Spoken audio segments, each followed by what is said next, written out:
The cradle of marine aviation is in Quantico, Virginia. But in 1912, the first Marine aviator trained at Naval Aviation Camp Annapolis. But by 1917, the first Marine Air Company was commissioned. This year marks the 100th anniversary since the Marine Corps Air Facility was established in Quantico.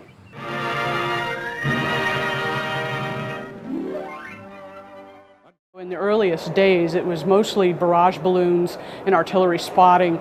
However, the air facility is not actually created until after the Marines come back from World War I. In 1919, they established the air facility because they learned, hey, we can do dive bombing, we can do smoke screens, we can do all sorts of stuff. Quantico really kind of became the cradle of marine aviation because although marine aviation started in 1912, it really did not start to get advancement and recognition as a usable component for the Marine Corps until marine aviation came to Quantico in 1919. And then in the 20s and 30s, that's really what drove the Marine Corps to recognize how important marine aviation is and how it could integrate with the ground forces to create a combined arms effect. But that is the epitome of what Marine aviators are at that time, daring to get into aircraft like this one that is mostly canvas, glue, and wood, and the heaviest thing being the engine. No parachutes, no brakes, no armament. These guys are the bravest of the brave. I equate them with the guys who are willing to go across the wheat fields at Belleau Wood in the harrowing machine gun fire that the Germans were throwing. It's just as dangerous. If it weren't for these kinds of aviators, you would not have aviation in the Marine Corps. So yes, we're talking about the time period of these earlier aircraft, but when you bring it forward into the late 40s, where are the helicopters? Where are they being tested? They're being tested here at Quantico.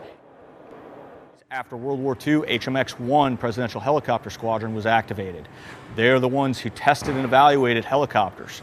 They developed vertical envelopment doctrine for how helicopters would later be used in Korea and Vietnam, all the way up to today where they're testing the VH-92 to be the latest presidential support vehicle. So when the expansion was going on at the air facility, they took down a lot of the original hangars, but they didn't take them all down. They left at least one of the original hangars as a visible, visceral reminder of the history of aviation, of the air facility, and the Marine Corps' role in it.